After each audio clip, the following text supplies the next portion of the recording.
चला पुढे जाऊयात वेक्टर मध्ये.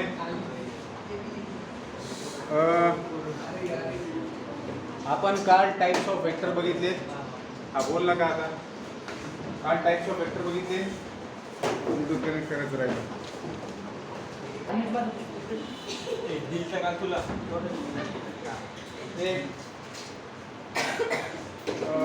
टाइप्स ऑफ वेक्टर काल बघितले आपण.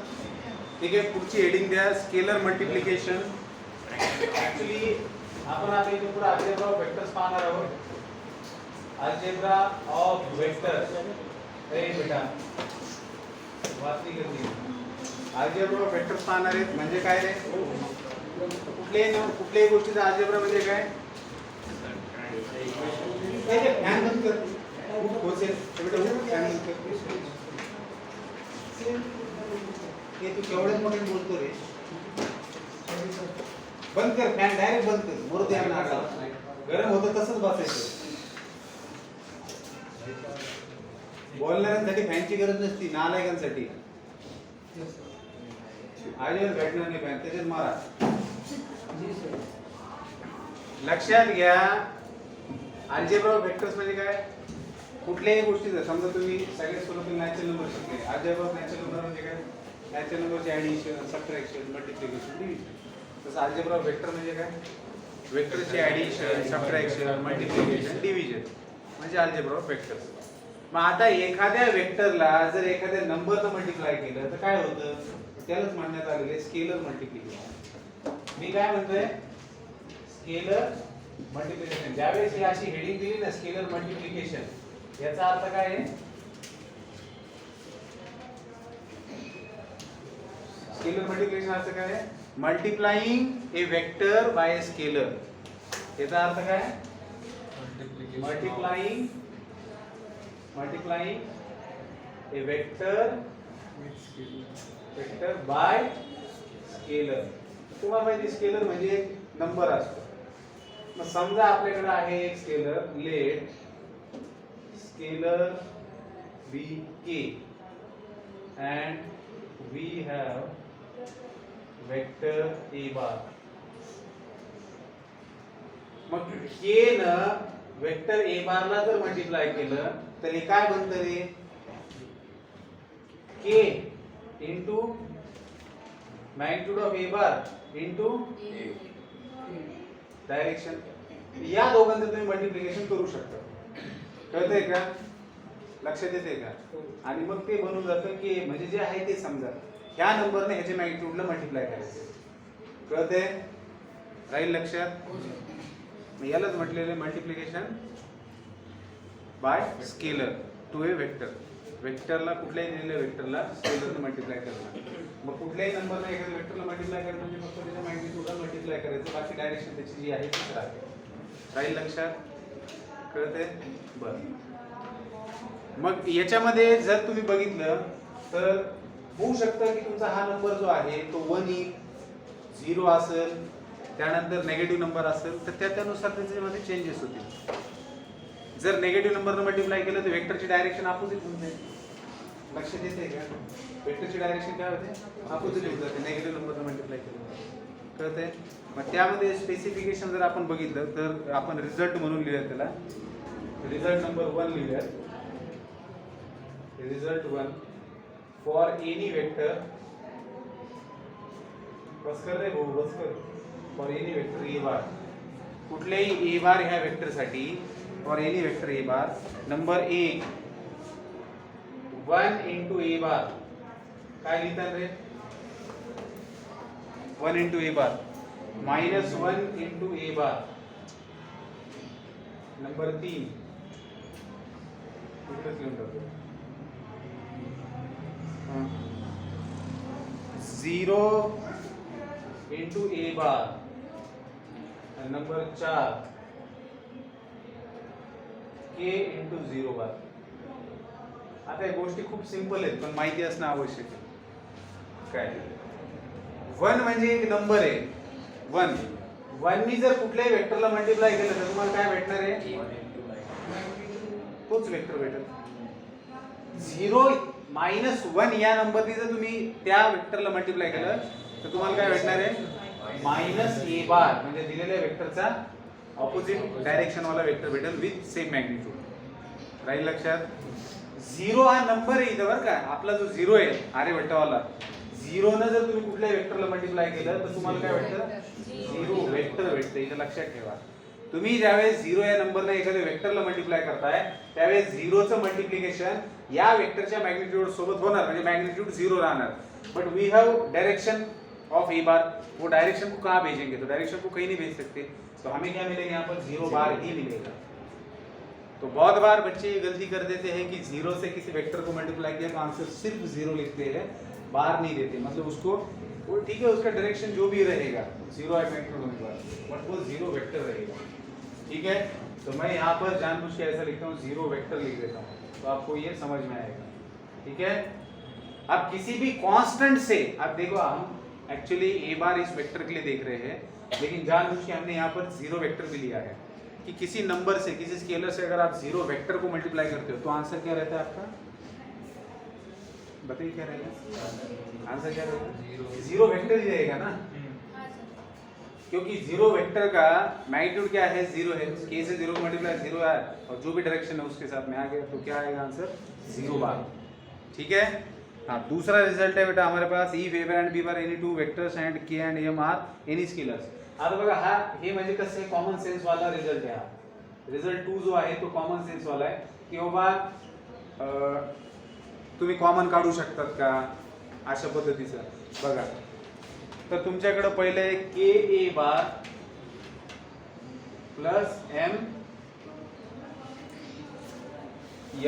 ए बार, तर तुम्ही याला काय लिहू शकतात रे? के प्लस एम इंटू ए बार असं लिहू शकता. कळतंय का? म्हणजे तुम्ही कॉन्स्टंट्सला कॉमन घेऊ शकता. त्याच्यानंतर हा एक रिझल्ट आहे की के इंटू एम ए बार, याला तुम्ही काय काय लिहू शकता? के एम लिहू शकतात इंटू ए बार. त्याच्यानंतर तुम्ही लिहू शकता म्हणजे तेच एम के इंटू ए बार, त्याच्यानंतर एम इंटू के ए बार. असोसिएशन दाखवले नंबर्स. साधी गोष्ट आहे, दोन कॉन्स्टंट आहेत तुमच्याकडे, के आणि एम काय आहेत? नंबर्स आहेत. के ए अरे बाल झोपतंय. के आणि एम काय आहे? कॉन्स्टंट आहे. आणि ए बार काय आहे? वेक्टर आहे. मग तुम्ही के इंटू एम ए बार केलं काय किंवा के इंटू एम इंटू ए बार केलं काय म्हणजे पहिले ह्यांना निपटवलं त्याच्यानंतर के ला मल्टिप्लाय केलं, किंवा मग के एम चं मल्टिप्लिकेशन केलं नाहीये कुठंच काही नाहीये, के एम चं मल्टिप्लिकेशन केलं नंतर ए बारला हे केलं, नंतर याचा विरुद्ध मल्टिप्लिकेशन काही फरक पडणार आहे की ना? म्हणजे तुम्ही ती आवाज ऐकली असेल ना, छुरा खरबूजे भी गिरे या खरबूजा छुरे भी गिरे कटेगा तो खरबूजा ही. वही वाली बात है ये. तो ये पता होना चाहिए इसलिए बता रहा हूँ. तर काही लोक एन्जॉय करताय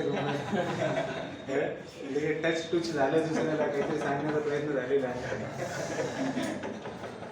एक फक्त एक निब्बर बुक्का आणि कार्यक्रम संपला. कार्यक्रम संपला. आजकाल मी व्यायाम रेग्युलरली करायला सकाळी सकाळी 70-80 विद्युत जामवर बाहेर पडतात माझ्यातून.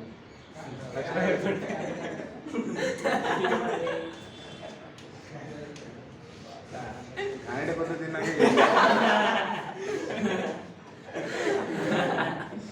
ठीक आहे.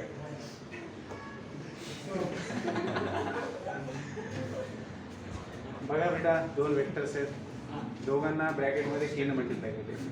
असं करा म्हणजे दोन वेक्टरची ऍडिशन करून स्केलरनं मल्टिप्लाय करा, किंवा स्केलरनं दोघाला सेपरेट मल्टिप्लाय करून त्यांचं ऍडिशन करा, नतीजा सेम आहे. कळतंय? साधे रिझल्ट आहेत ना? हा हे तरी तुम्हाला सांगितलंच होतं. रिझल्ट नंबर 3 जे की अत्यंत महत्वाचं रिझल्ट आहे की ए बार म्हणजे काय असतं रे? Magnitude of A bar into A cap असतं. तर तुम्ही युनिट वेक्टरला लिहू शकता कुठल्याही वेक्टरच्या अलॉंग, कुठल्याही वेक्टरच्या काय बोलतोय मी, कुठल्याही वेक्टरच्या अलॉंग युनिट वेक्टर कसं लिहिलं जातं? A bar divided by magnitude of A bar. राहील लक्षात? आणि आणखी एक रिझल्ट आपण पाहिला होता, तो पण मी याच्यामध्ये इन्क्लूड करून टाकतो. रिझल्ट नंबर 4 म्हणून की जर तुमच्याकडे दोन पॅरलल किंवा कोलिनियर वेक्टर्स असतील तर एकाला दुसऱ्याच्या स्केलर मल्टिप्लिकेशनच्या फॉर्म मध्ये लिहिता येईल, पटीत लिहिता येईल. सांगितलं होतं ना, तो पण रिझल्ट महत्वाचा आहे की if a bar and b bar are parallel or collinear, if a bar and b bar are parallel or collinear, हे दोन्ही एकच गोष्ट आहे का? Collinear, then we can write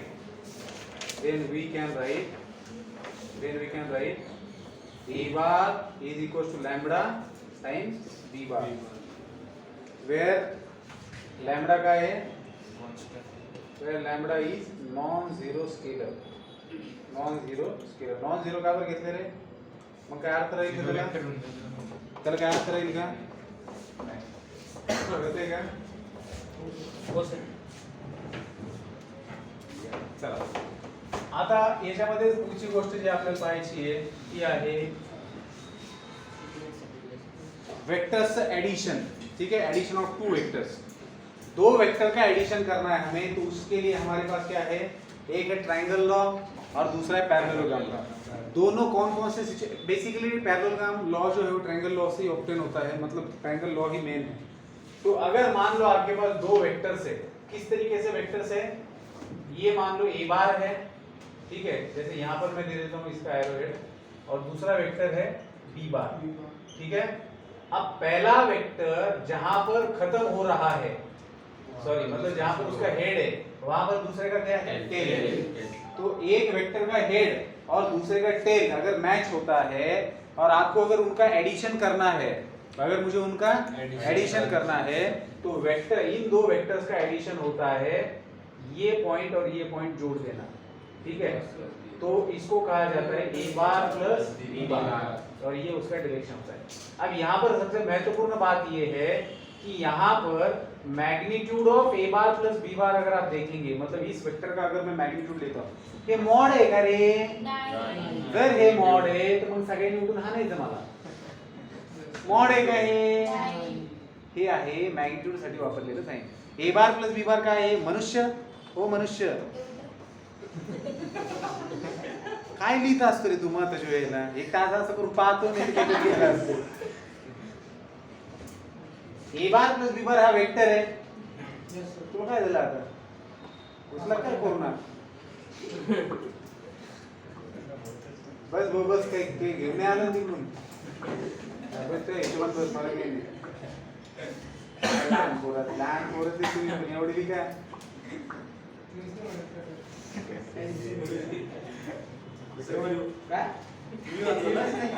त्याच्याकडे बघा, सगळे त्यांच्या दोघांकडे बघा.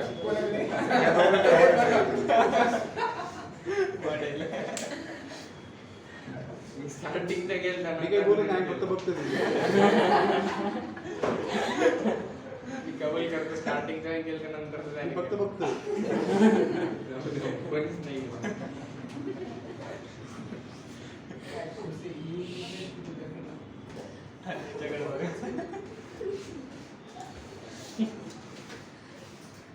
तारे जमीन पर झोपायचं नाही रे, मला तिथे आठवण तारे जमीन पर.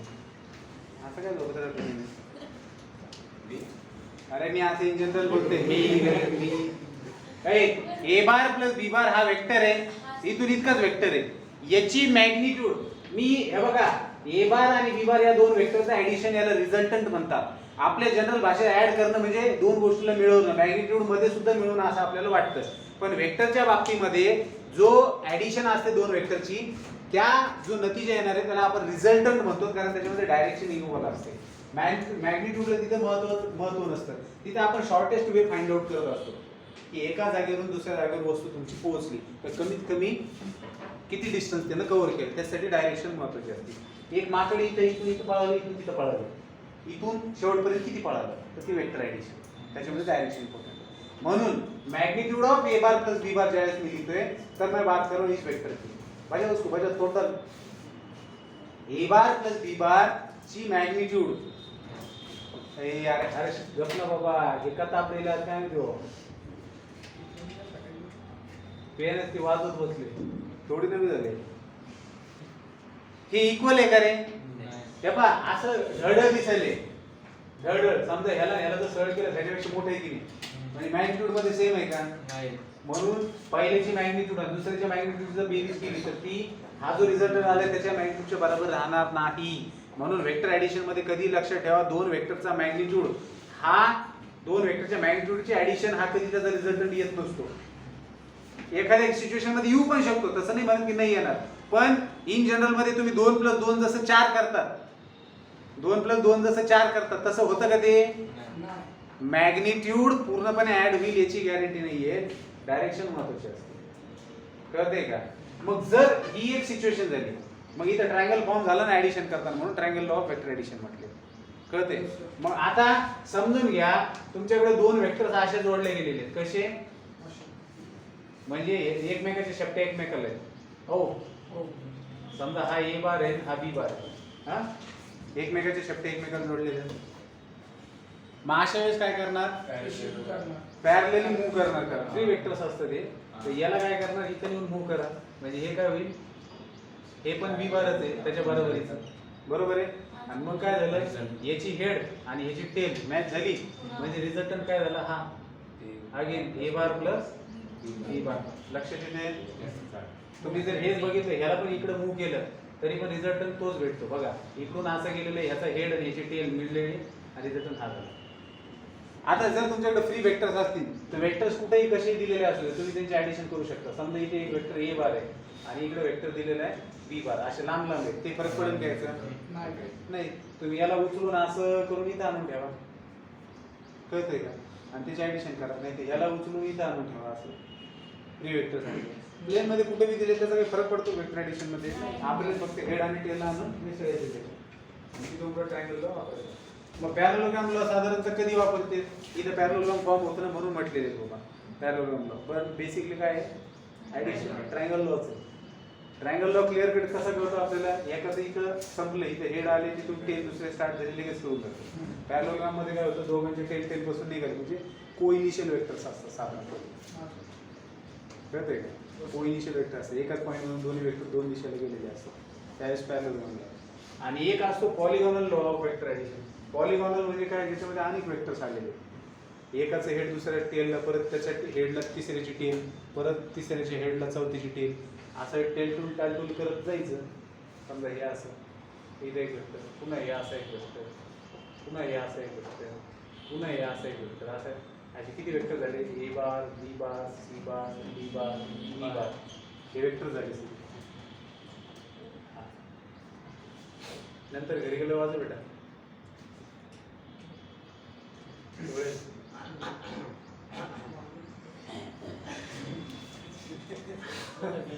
सगळे खतरनाक आहे, एकच उडी हाणायला चालू केलं तर दिवस पूर्ण नाही, सगळे भयंकर आहे. A B C D E result काय रे, लास्ट वाला एरो गलत दिया ना, नीचे की साइड से आओ कौन सा एरो गलत है? सर ये साइड रिजल्टेंट वाला गलत है. अरे सर खालचा तो मोठा हा तो, अरे तो अरे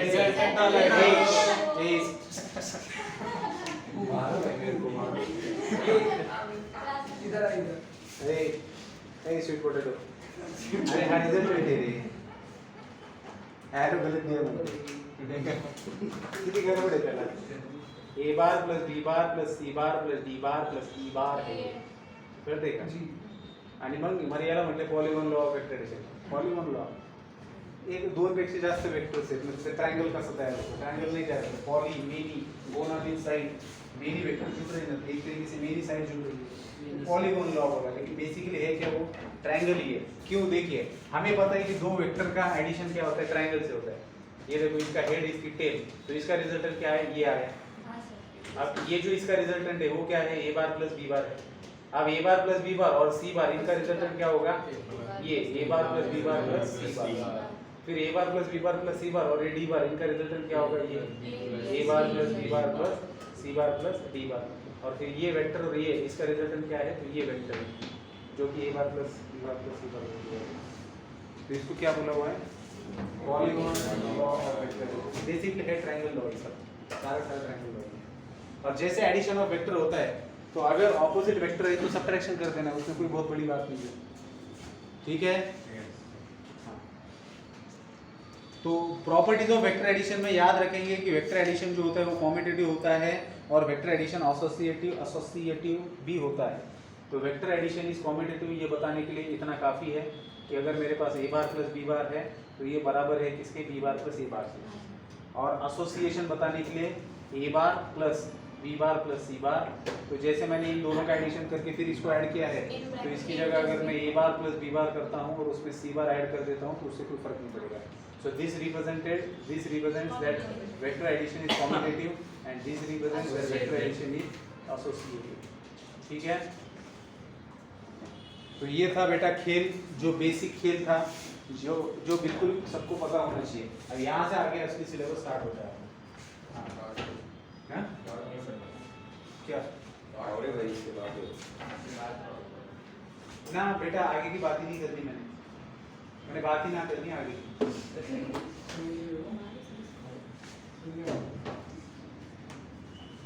लिख रहे हो?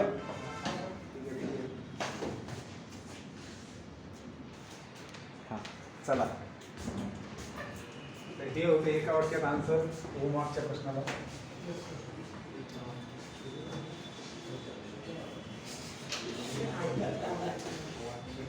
मला आहे ना 5 मिनिटं शिल्लक असताना एक मला आठवण करून द्या, तुम्हाला एक मी मार्मिक गोष्ट सांगतो। मनुष्याचा स्वभाव त्याच्यावरून तुम्हाला लक्षात येईल काय, just for knowledge, if you people are interested, आणि नसतं तरी मी सांगत असतो। ठीक आहे, बघा पहिला थेरम येते तुमच्या भेटीला, अत्यंत महत्त्वाचा थेरम आहे, ज्याच्यामधून काहीतरी महत्त्वाची गोष्ट आपल्याला शिकायची आहे। इथून पुढे जो आपला प्रवास चालू होणार आहे तो कोलिनियरिटी, वेक्टर्स आणि कोप्लेनरिटीवरती असणार आहे। 4 महत्त्वाचे थेरम बघायचे, मध्ये मध्ये 2-3 करवल्या पण येतील, त्या पण बघायच्या। Corollaries, immediate consequence of theorem, theorem मध्ये जे बघितलं त्याचा इमिजिएट कॉन्सिक्वेन्स असतो, अंडरस्टूड असतो तो भाग। ठीक आहे, चला मी थेरमचं स्टेटमेंट मुद्दाम लिहितो, कारण थेरमचं प्रूफ व्यवस्थित लिहायचं आहे। थेरम नंबर 1 काय म्हणतो, थेरम वाचा, 2 non zero vectors A bar and B bar are co-linear,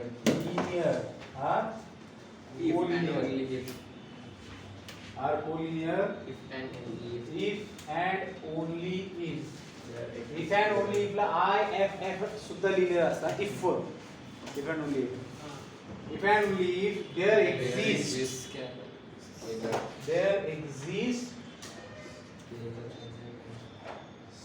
exists scalars, there exists non-zero there exists non-zero scalars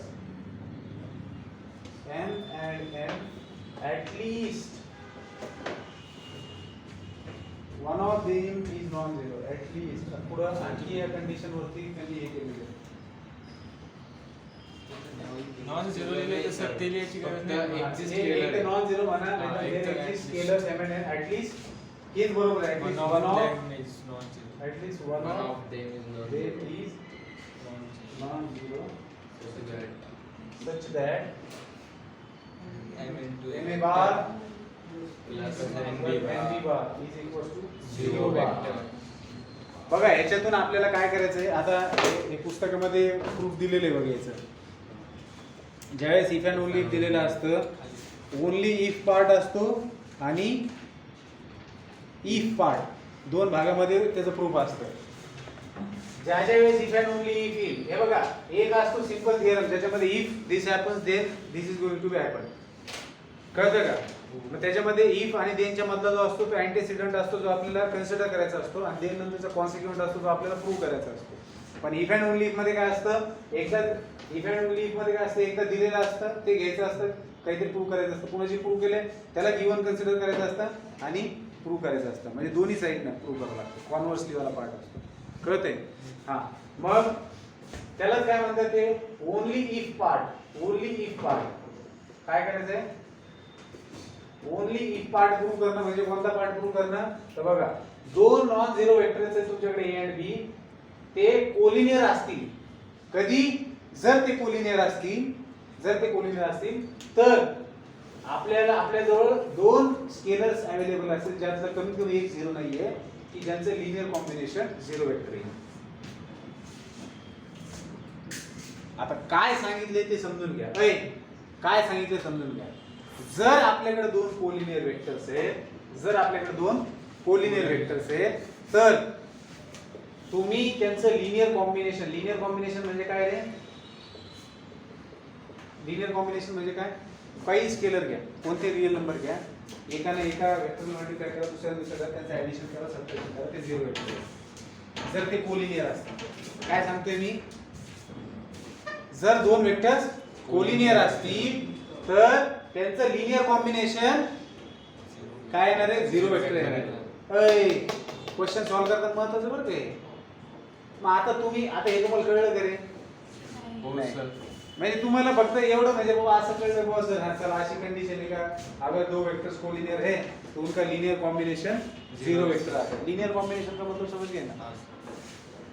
अगर तीन वेक्टर्स दिए उसका लीनियर कॉम्बिनेशन लिखना है तो कैसे लिखेंगे? X A bar plus y B bar plus z C bar, ये उनका लीनियर कॉम्बिनेशन है. इसके अंदर एक्स वाई जेड क्या होते हैं? नंबर्स होते हैं. अरे कहते हैं कि लीनियर कॉम्बिनेशन, कारण लीनियर कॉम्बिनेशन हा वर्ड परत परत येणार आहे. लक्ष नाही रे वो सगळ्यांचे लक्ष नाही आहे. तो आप ओनली वाला पार्ट प्रूव करते हैं. इसके अंदर क्या लेंगे हम एज अ गिवन? दो वेक्टर्स है हमारे पास जो कोलिनियर्स है, ठीक है, ये गिवन पार्ट रहेगा. So we have two vectors a bar and b bar are collinear, ये गिवन है. Now we know that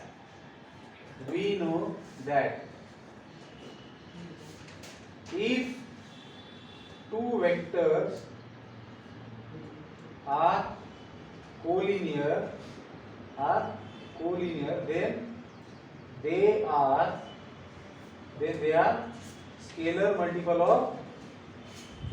then they are scalar multiple of each other. म्हणू शकतात का नाही असं? अरे आप तो बघितलं. आणि therefore हम क्या लिख सकते हैं? therefore a bar is equals to lambda b bar. म्हणू शकतात की नाही तुम्ही? कळतंय का? अरे हे लक्ष नाही तुमचं, झोपीत आले तुम्ही. काही नीट बस, निखिल विटेकर नीट बस, एकदम नीट बस, भीतर टेकू नको, नीट बस रे, नीट बस. आता प्रॉब्लेम तुझा तू झोपी येते बरं का, तू झोपी येते नाही नको म्हणून, खरं सांग. भयंकर झोपी येते, डोळे वगैरे ठेवून झोपायची ती आहे का सगळे? हा जाय तू युरू वापस. आता इकडे बघा, A bar minus lambda B bar is equal to काय लिहू?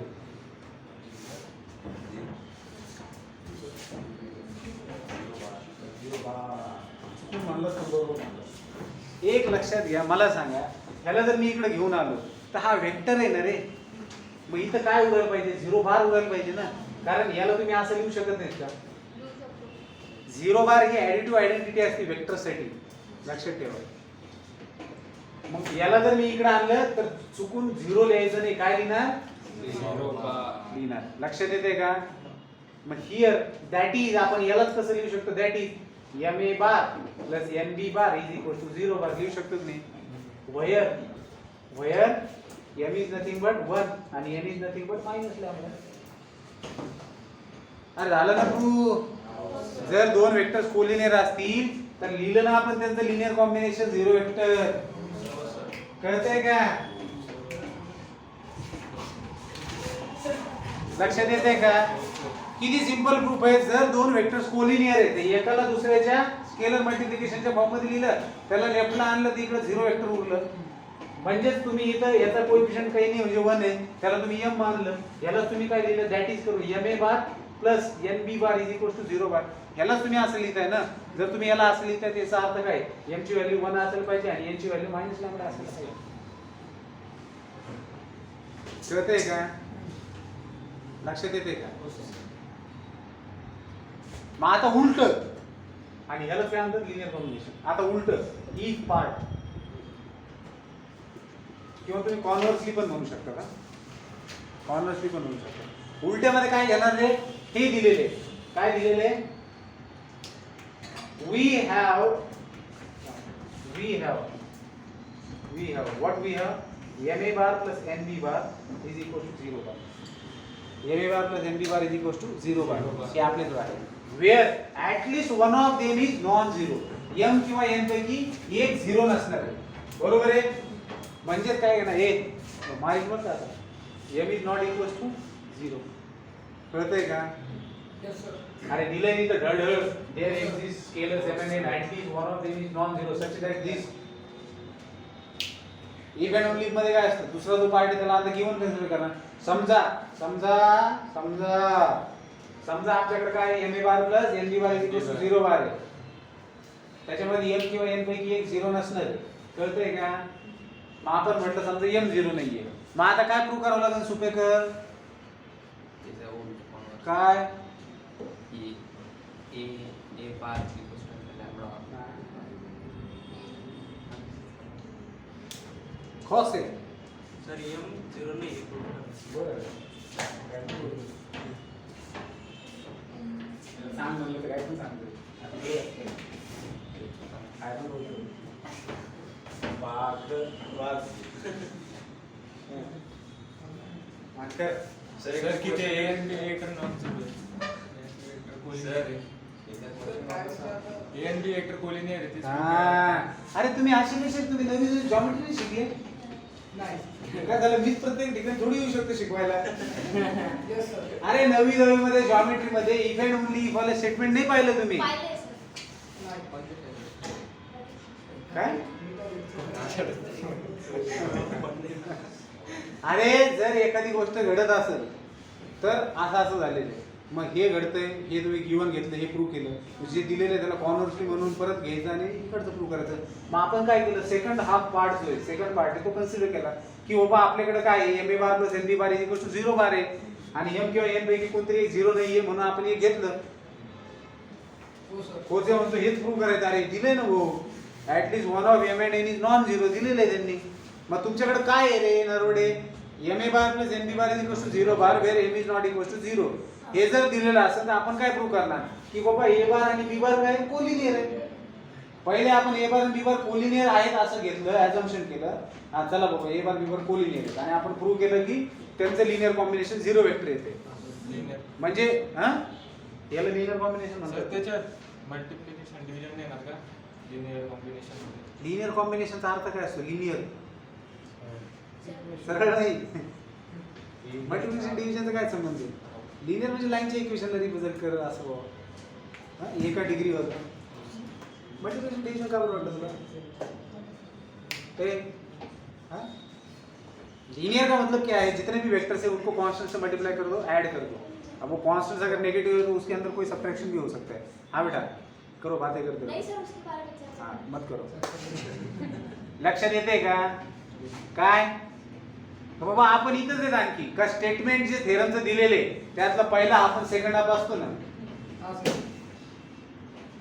पहिल्या हाफ मध्ये असं असं झालेलं आहे तर असं असं होणार आहे म्हणजे होणार आहे ते प्रूव्ह केलं का दोन वेक्टर कोलिनियर असतील तर त्यांचं लिनियर कॉम्बिनेशन 0 वेक्टर येणार आहे मग आता म्हणताय की बाबा लिनियर कॉम्बिनेशन 0 वेक्टर दिलेले तर प्रूव्ह करा की ज्या दोन वेक्टरचे लिनियर कॉम्बिनेशन 0 वेक्टर दिले ते दोन वेक्टर कोलिनियर आहे कळतंय का मग आता मला सांगा याच्यामध्ये कोण 0 नाहीये m इज नॉट 0 कोणतरी दोघांपैकी एक घ्यायचं n is not equal to 0 भी घेऊ शकतो मग जो 0 नसतो त्याला डिवाइड करता येते की नाही नहीं करते हैं अरे जो 0 नहीं है त्याने करता येईल अच्छा नहीं है तो सॉरी सर मी काय म्हणतोय जो 0 नाहीये त्याला डिवाइड करता येईल का नाही हो सर करता येईल ना 0 नसणाऱ्यांनाच डिवाइड करता येईल ना 0 असून कसं डिवाइड करता येईल मग m 0 नाहीये तर m ने डिवाइड करू शकतो पूर्ण इक्वेशनला m काय आहे स्केलर आहे त्याने जर पूर्ण इक्वेशनला डिवाइड केलं तर इथे m कॅन्सल होऊन जाईल प्लस इथे n बाय m इथे b bar is equal to 0 bar by m म्हणजे 0 बार होतं मग आता दॅट इज याला तुम्ही काय लिहू शकता a bar plus lambda b bar is equal to 0 bar where lambda is nothing but what n by m लिहू शकता की नाही मग हे काय व्हॉट दिस इम्प्लाइज हे साइन इम्प्लाइज आता तुम्हाला माहिती की ह्याच्यावरून आपण हे लिहितोय if this happens then this happens हे असं दिलेले याचा अर्थ काय होतो काय अर्थ होतो रे याचा निखिल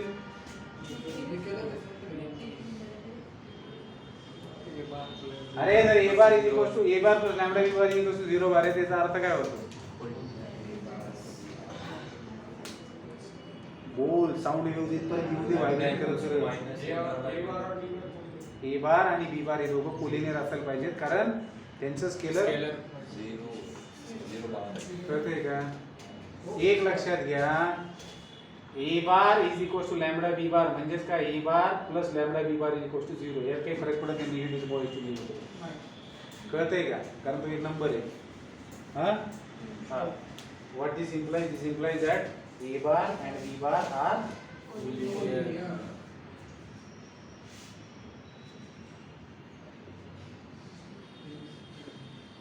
आणि अशा पद्धतीने दोन्ही पार्ट प्रूव्ह झालेले. याच्यानंतर एक कोरोलरी येते. कोरोलरी आता बघा, कोरोलरी काय म्हणते, महत्वाचं आहे बरं का कोरोलरी सुद्धा. का बरं महत्वाची आहे? कारण ती महत्वाची आहे. If two vectors a bar and b bar are not collinear, if two vectors a bar and b bar are not collinear and m a bar plus n b bar is 0 bar, then m is 0, n is 0. इसको भी prove करना है, पूछा जा सकता है. आता बघा, ह्या कोरोलरी मध्ये काय म्हटलेले, ओरिजिनल थेरम मध्ये काय म्हटलं होतं की जर दोन वेक्टर्स कोलिनियर असतील तर त्यांचं लिनियर कॉम्बिनेशन 0 वेक्टर येणार आहे. मग आता ते काय म्हणताय की दोन वेक्टर कोलिनियर नाहीयेत. दोन वेक्टर कोलिनियर आहेत का? नाही. ए बार आणि B bar are not collinear, पण M A bar plus N B bar is 0 bar. दोन वेक्टर कोलिनियर नाहीयेत पण त्यांचं लिनियर कॉम्बिनेशन 0 आहे. मग जर दोन वेक्टर कोलिनियर नसताना त्यांचं लिनियर कॉम्बिनेशन 0 येत असेल तर याचा अर्थ असा होतो की हे दोघेही भामटे 0 आहेत. यम आणि एन दोघेही 0 आहेत. त्याच्याशिवाय 0 येऊ शकतं का? लक्षात घ्या, इथं यांनी काय म्हटलेलं आहे, यम आणि एन हे दोन लिनियर आहे. बा मला एक सांगा, हे दोघं कोलिनियर आहेत आणि यांच्या लिनियर कॉम्बिनेशन मध्ये कमीत कमी तुम्ही एकाला 0 नाही ठेवत, 0 सोडून दुसरा असणार आहे, आणि तरी सुद्धा यांचं ऍडिशन 0 वर येते. म्हणून त्या कोलिनियरिटीला महत्व आहे. असं कधी होतं जर फक्त कोलिनियर असेल, आणि जर कोलिनियर नसतील आणि जर हे घडत असेल तर हे फक्त एकाच केस मध्ये होऊ शकतं, जेव्हा त्यांचे कॉन्स्टंट 0 असतील, नाही तर होऊच शकत नाही. त्याचं कारण आहे, दोन वेक्टर जर कोलिनियर नसतील तर तुम्ही एकाला दुसऱ्याच्या पटीत लिहू शकत नाही, आणि एकाला जर दुसऱ्याच्या पटीत नाही लिहू शकले तर त्यांच्यामधलं कॉम्बिनेशन मायनसला प्लसला त्यांच्यामधलं कॉम्बिनेशन 0 वेक्टर पर्यंत कसं पोहोचल? कळतंय का? लक्षात येते का? या दोघांचं कॉम्बिनेशन जर 0 वेक्टर पर्यंत पोहोचते आणि ते दोघं कोलिनियर नाहीयेत, लक्ष दे रे, ते दोघं जर कोलिनियर नाहीयेत तर याचा अर्थ 100% m आणि n हे 0च पाहिजे. म्हणून इथं at least one of them is non 0 ला महत्व प्राप्त होते. कळतंय का? याचा महत्व कळतंय तुम्हाला की दोन वेक्टर कोलिनियर असताना लिनियर कॉम्बिनेशन 0 येतंय, ज्याच्यामध्ये स्ट्रिक्टली हे सांगितलंय की ए बार किंवा बी बार यांचे जे कोएफिशियंट्स आहेत त्यातला एक जण 0 नाहीये. तो 0 नसताना 0 वेक्टर कसं काय येते? कारण आपापसात त्यांच्यामध्ये आहे कॉम्बिनेशन आहे, ते तो एक दुसऱ्याच्या पटीत आहे. तुम्ही त्यांना ऍड करा, सबट्रॅक्ट करा, 0 होऊन चालले. कळतंय का? मग ही जर कोरोलरी आपल्याला प्रूव्ह करायची की two vectors are not collinear and still there linear combination is 0 vector, that means both the constant must be 0. मग हे जर प्रूव्ह करायचं असेल तर आपण मेथड ऑफ कॉन्ट्रडिक्शन यूज करणार. मेथड ऑफ कॉन्ट्रडिक्शन काय सांगतं की पहिले जे प्रूव्ह करायला सांगितलंय त्याच्या विरुद्ध आपण कन्सिडर करायचं, आणि ते कन्सिडर केल्यामुळे खाली तुम्हाला मॅथमॅटिकल फॅलसी भेटते, म्हणजे जे पॉसिबल नाहीये अशी गोष्ट. आणि तसं भेटल्यामुळे तुम्ही काय म्हणतात की आपलं ॲझम्पशन चुकीचं आहे म्हणून हे असं भेटलं, म्हणजे जे आपण ॲझ्युम केले ते रॉंग आहे. मग समजा इथं काय म्हटलंय त्यांनी की m आणि n 0 आहे, मग आपण काय म्हणूयात की हे तर घडायले, पण हे घडायले पण दोन्हीपैकी कमीत कमी एक 0 नसताना घडायले. मग late m a bar plus n b bar is equal to 0 bar when m is not equal to 0. मग जर m 0 नाही तर तुम्ही काय लिहू शकता? then a bar plus n by m b bar is equal to 0 वर लिहू शकता की नाही? This is nothing but what? A bar plus lambda b bar is equal to 0 bar, where lambda is n by m. What this implies?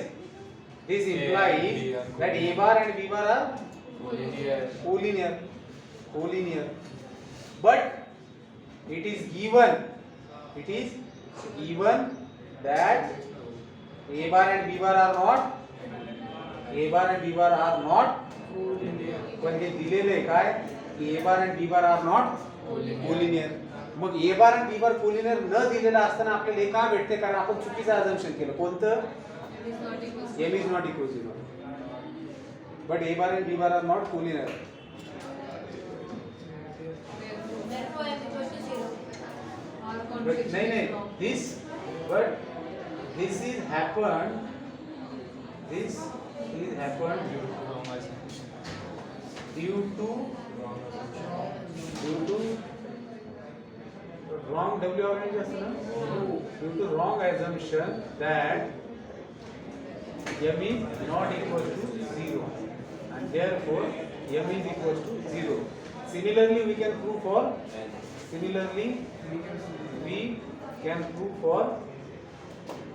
n is equal to 0 and hence this corollary is true. राहील लक्षात हे अशा आता हे किती सोपं theorem आहे पण विचारतो 3 मार्काला किती सोपं आहे. बरं तुम्हाला याच्यातून क्वेश्चन सोडवण्यासाठी काय लक्षात ठेवायचं आहे की जर दोन वेक्टर्स कोलिनियर असतील तर त्यांचं लिनियर कॉम्बिनेशन हे 0 वेक्टर राहील हे लक्षात हा. आणि पुढे पण कोप्लिनॅरिटी पण येणार आहे बरं का. तर याला व्यवस्थित लक्षात ठेवा आणि उद्याच्या 8 वाजता उद्याच्या मोठा क्लास असणार आहे. नाश्ता करून घ्या नाटक जमू देणार नाही मी. अच्छा हा किती पर्यंत 9 पर्यंत हा म्हणजे 9 ला आपण घेऊ शकतो ना. केमिस्ट्री तर राहील आपल्या नंतर राहील त्यामध्ये घुसणार आहेत का ते नाही जमणार. 9 वाजता आपलं लेक्चर राहील हा सर. जे होईल ते होईल आता होईल चला.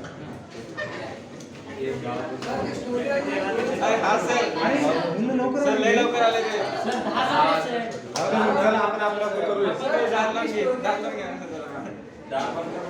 एकाच काही लवकर आले घ्या चला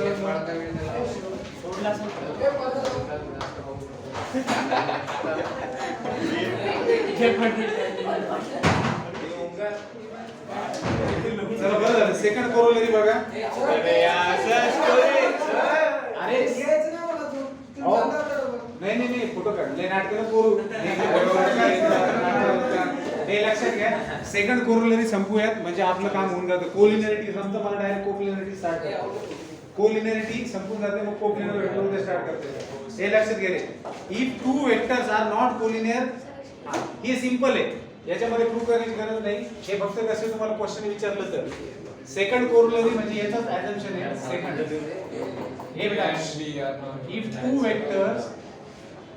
to vectors are not collinear. Two vectors are not collinear. Two vectors कोणते A bar and B bar are not collinear and MA bar plus NB bar is equals to BA bar plus QB bar. Then M is equals to P and N is equals to Q. एक लक्षात घ्या हे ह्याच्यामधून काय सांगते त्यांना आपल्याला माहिती की जर दोन वेक्टर कोलिनियर असतील तर त्यांचं लिनियर कॉम्बिनेशन 0च वेक्टर येईल. पण जर असं दिले की दोन वेक्टर नॉन कोलिनियर आहेत म्हणजे कोलिनियर नाहीयेत आणि दोन लिनियर कॉम्बिनेशन जर इक्वल दिले त्याचे समजून घ्यायचं त्यांचे जे रिस्पेक्टिव्ह कोएफिशिएंट्स आहेत ते सेम असणार आहे. कळतंय का लक्षात येतंय का कळतंय का रिस्पेक्टिव्ह कोएफिशिएंट काय असणार आहे सेम असणार आहे. आणि याच्यामुळे काय होईल रे त्याच्यामुळे काय होईल जर रिस्पेक्टिव्ह कोएफिशिएंट सेम आहे तर परत आपण इथेच येणार की जर दोन वेक्टर कोलिनियर नसतील तर जर लिनियर कॉम्बिनेशन 0 अरे बाप लक्ष नाही रे कुणाचं आणि लिनियर कॉम्बिनेशन 0 येत असेल तर कॉन्स्टंटची व्हॅल्यू काय असणार आहे 0 आहे. हे तिथे भेटायला ना कसं हे बघा जर दोघं जण नॉन कोलिनियर आहेत अरे एक तर बसलाच कसं कसं असा मारीने बेटा दोन वेक्टर्स जर नॉन कोलिनियर आहे आणि दोघांचे लिनियर कॉम्बिनेशन दिलेले आणि ते इक्वल म्हणताय ते कधी पॉसिबल आहे जर नॉन कोलिनियर असतील तर हे दोघं जण m याच्यासोबत इक्वल पाहिजे हे याच्यासोबत का कारण साधी गोष्ट आहे हे बघा जर हे इक्वल असतील हे इक्वल असतील एम आणि पी, तर एम मायनस पी काय होईल तर 0 आणि एन आणि क्यू इक्वल असेल एन मायनस क्यू काय होणार 0. म्हणजे तुम्ही जर ह्याला इकडे घेऊन आले तर हे 0 वेक्टर राहणार आहे. कधी जर ते कॉन्स्टंट 0 असतील तरच. नाही कळलं सर इकडे जर मायनस दिलेलं असलं तर म्हणजे p a bar minus q b bar दिलं असलं तर आता एक लक्षात घ्या, ज्यावेळेस हे इथं दिलेलं असतं प्लस साईन त्यावेळेस ते प्लस नसतं समजायचं. ते एक साईन दिलेले आहे प्लस किंवा मायनस कोणी येऊ म्हणजे आपण शकतो. नंबर्स विथ साइन घेऊन ठेवतो. लक्षात घे क्यूच्या व्हॅल्यूवरून ते डिपेंड करते. कळतंय का? त्यांनी जर नॉन कोलिनियर दिले इक्वल केलेले तर त्यांना अशाच पद्धतीने करतंय की हे सेम येणार आहे. मग इकडे पण मायनस असेल म्हणजे क्यूची डायरेक्शन पॉझिटिव्ह मध्ये जे दाखवलेलं ते तसलं नाही काही. तसे काही घेणं नाही. इथं पॉझिटिव्ह पॉझिटिव्ह नाही, क्यूच्या व्हॅल्यूवर डिपेंड करते त्याची डायरेक्शन. ती व्हॅल्यू पॉझिटिव्ह असू शकते निगेटिव्ह असू शकते. मेन मुद्दा फक्त हा आहे की जर हे दोघं नॉन कोलिनियर असतील एन आणि क्यू सेम असणार आहे, पी आणि एम सेम असणार आहे. आणि ते का सेम असणार आहे कारण मागच्याच कोरिलेशनचा आधार आहे की जर दोन वेक्टर्स नॉन कोलिनियर असतील त्यांचं लिनियर कॉम्बिनेशन 0 वेक्टर येत असेल तर त्या वेक्टरचे जे कोएफिशिएंट्स आहेत ते 0 असल्याशिवाय होऊ शकत आपण नाही. डायरेक्ट मॅथेमॅटिक्सनुसार MA vector plus NB vector direct 0 टाकून प्रूव्ह करू शकतो ना. प्रूव्ह करण्याचं नाही, प्रूव्ह केलंच ना. प्रूव्ह कसं प्रूव्ह होणार हे बघा. ह्याला लेफ्टला घेऊन या, ह्याला लेफ्टला घेऊन आले तर तुम्हाला काय भेटलं? ते फॉर्म तुम्हाला लेफ्टला घेऊन आले तुम्हाला काय भेटेल m minus p a bar plus n minus q p bar this is equal to 0 vector. मग आता तुम्हाला माहिती की a बार आणि b बार नॉन कोलिनियर आहेत आणि तरी 0 वेक्टर येते. याचा अर्थ ह्या फर्स्ट कोरिलेशननुसार काय होईल m मायनस पी 0 राहील, n मायनस क्यू 0 राहील आणि याचा अर्थ m is nothing but p आणि n is nothing but q. Sonal नाही आलं का? कळतंय का? हो सर. झालं का प्रूफ? हो सर. मूळ मुद्दा काय शिकलो आहे बा? दोनच पॉईंट शिकायचे, एक कोलिनियरिटीचा आणि एक कोप्लेनरिटीचा, ज्याच्यावर क्वेश्चन्स येणार आहेत. थेरटिकल क्वेश्चन घ्या. दोन वेक्टर कोलिनियर आहेत म्हणजे हे बघा ज्यावेळेस आपण युनिट वेक्टरच्या फॉर्म मध्ये वेक्टर्स लिहित ना त्यावेळेस लिनियर कॉम्बिनेशन 0 होण्यासाठी काय क्वेश्चन्स बनू शकते ते तुम्हाला कळणार आहे. म्हणून सध्या काय लक्षात ठेवणार, जर दोन वेक्टर्स कोलिनियर आहेत तर काय होतंय त्यांचं लिनियर कॉम्बिनेशन 0 होते. म्हणजे परत बेसिक गोष्टीवर चालू आपण काय की एकाला दुसऱ्याच्या पटीत लिहिता येते. म्हणजे a bar is equal to lambda b bar असा आपण लिहू शकतो. कळते? उद्याच्याला जो आपण पॉईंट पाहणार आहे तो कोप्लेनरिटीचा पाहणार आहे. आणि मला असं वाटतं की बहुतेक गेल्यावर सुट्टी दिलेली असेल 12th सुट्टी लेक्चर असेल. बट जर असेल तर नवीन सर काय म्हटलं माझं बी नाही, ज्याला तर घ्यायचं त्यानं काहीतरी काय घ्यावं. तुझं नाव लागून हे ठेव. हा बेटा कल मिळते. Sir story